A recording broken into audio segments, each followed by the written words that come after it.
What's going on, Planet Poke viewers? We're back here in Pokemon Platinum. In the last video, we got our first gym badge, and we defeated Team Galactic. So, in this video, we'll be going through these routes up here to get to Floaroma Town. So we're going to start off by facing this last Sarah right here. And she has a level 7 Shinx. You're probably wondering why it's at such a low level. You could have actually came here early on in the game, as soon as you got to Jubilife City, and you could have fought these trainers, but since I knew I'd be coming back to this route later on, I just decided to skip them, so that's why we're fighting super weak Pokemon right now. So yeah, we'll do a couple things in this route, and now that we've gotten our first gym badge, we can use Rock Smash outside of battle, and that was what was keeping us from advancing earlier. And yeah, I get a critical hit on the second turn, like in every single video. Because, I mean, I would love a critical hit on the first turn, because then it would be a one-hit KO. But when I get it on the second turn, when it doesn't even matter, it's just like the biggest letdown ever. And this guy has a Magikarp that his dad gave him. That's what he said. He said he would defeat me with the Magikarp his dad gave him. Like, dude, what did you do to make your dad hate you so much that he would give you a Magikarp of all the Pokemon in the world? And we cut the Magikarp's attack with our Intimidate ability.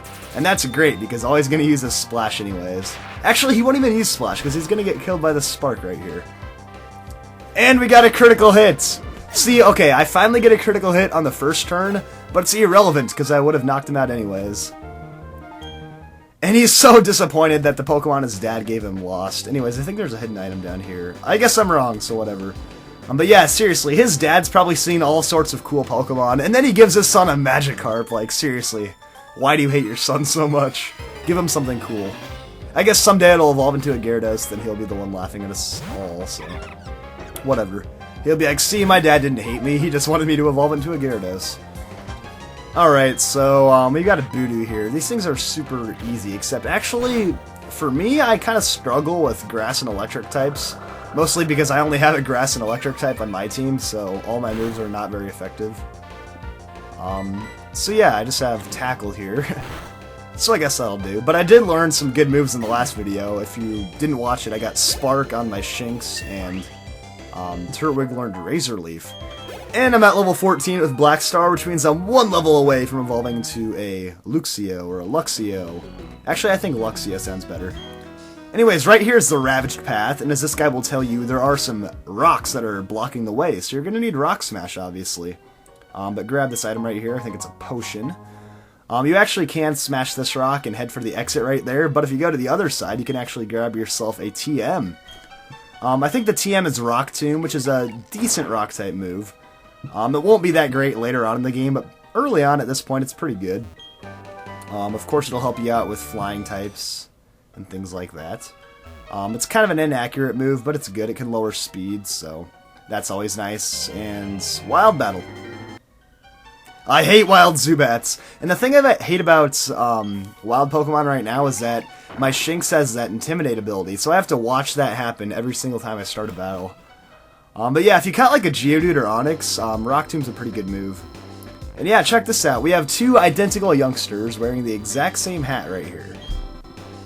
Maybe they're long-lost brothers, forever separated by the rocks in the Ravaged Path. Anyways, now that we're on the northern part of this route here, we can actually fight some decent trainers with higher-leveled Pokemon.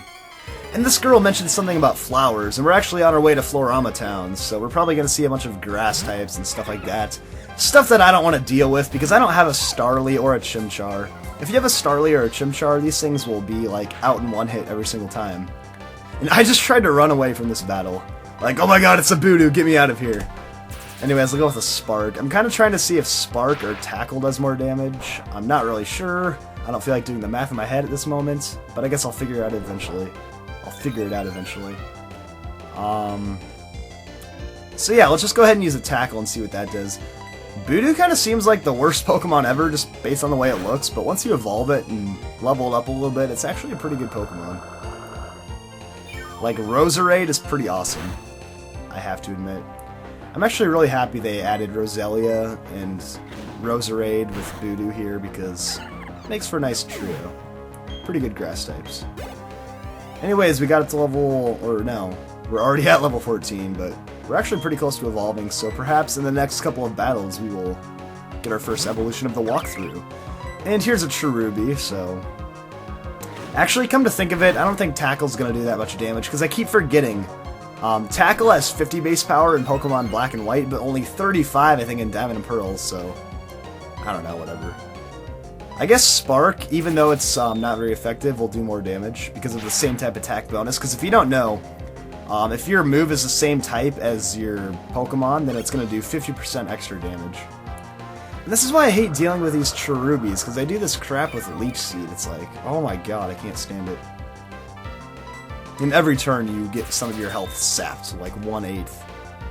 And then they heal up, and it makes your life miserable. See, look at this. Now I have to, like, keep attacking you over and over. How does a cherry use Tackle? Like, this thing is literally a cherry. How is a cherry supposed to tackle, like, a Thundercat here? Like, are you serious right now?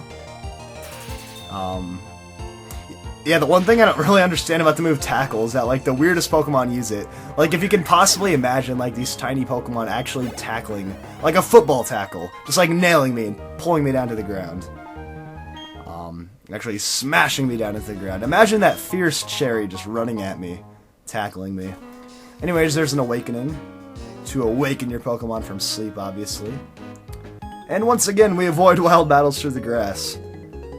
Anyways, this guy wants to show off his bug Pokemon, so once again, I am wishing I had a flying or a fire type. I guess I'll just have to wait a little longer into the game until I get my fire type, because I do plan on getting a fire type for this walkthrough. Anyways, now let's go ahead and use Spark. At least for once, it's not going to be, like, weak and only going to do half damage. But this thing is at level 10, so I don't know. Wurmples are known to be pretty tough. But yeah, the only good thing about Wurmple in my mind is that it evolves really early. You can get it evolved fully at level 10, actually, which is pretty nice. And wow, you just got a critical hit. See, how is even a Wurmple going to tackle me? But I guess if a Cherubi is able to tackle me, then there's no doubt a Wurmple can tackle me. Can you imagine that?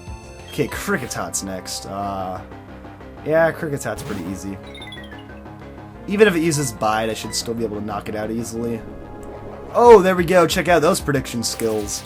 And Spark's going to knock him out in a couple of hits, I think. Yeah, Spark can also paralyze, which is pretty useful. Let's go with another one here. Storing up energy. So if I somehow missed, which I guess is possible, then I'd be completely screwed. Alright, there we go. So that's going to be just enough to get me leveled up. And I wasn't expecting to have a evolution this early in the game, actually. But I'll take it for sure. Alright, so here we go. Shinx is evolving. Now, like I've been mentioning before, I'm not sure how long Shinx is going to be on my team. Even though I evolved it and it's got some decent moves, I don't know how long I'll need an electric type, because I plan on catching some more Pokemon pretty soon in the game, so who knows how long this thing will actually last on my team, but for now it's doing alright, so. Yeah, and I don't learn any new moves quite yet. There is a tree which you can cut down, but we can't do that quite yet, so I guess we can go ahead and do this double battle. Yeah, the only HM we have right now is Rock Smash, so don't worry, you're not missing out on anything crazy just yet.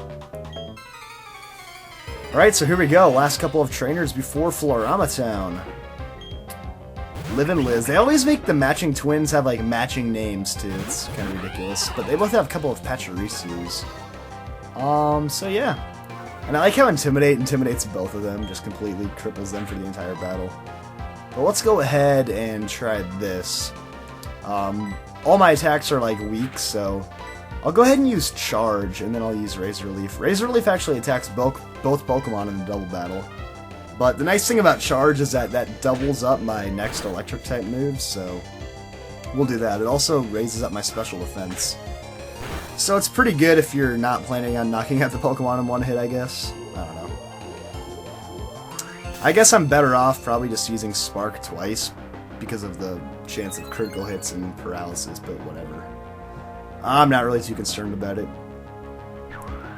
See, this actually kind of sucks. It's like I have two pretty good Pokemon that both know a good move, and it's like worthless because I'm facing Pachirisus and frickin' Cherubis and Boodoos and Shinxes and stuff like that. But soon enough, all these moves will be like knocking out everybody in one hit. And it'll be awesome. Are they just gonna use like the same moves the whole battle too? Alright, so Spark will do twice as much as normal, I guess, because of that charge. As you can see. So that's basically the equivalent of it being neutral in damage. Oh darn. Well, at least you're gonna die. So, it comes down to this, Pachirisu. One of you left, and there's two of us. And Lueroi is at level 16, but don't get your hopes up. He doesn't evolve till 18, which is unfortunate. But yeah, Chimchar, Piplup, and Turtwig all have different levels that they evolve at. And I missed with Tackle. That sucks, but whatever. So there we go. Second one finishes him off, and no more level ups. How sad. Alright, so we get some decent money there, and oh, Wild Battle. I hate when it's the first patch of grass, too. That's just horrible. Okay, so we have an item over here, which is TM09 Bullet Seed, a pretty decent physical attacking grass move for early on in the game, but since I have Razor Leaf, I won't use it. And it was kind of a boring video, but we had to do what we had to do to get here to Floaroma Town, and this is what we'll be checking out in the next episode.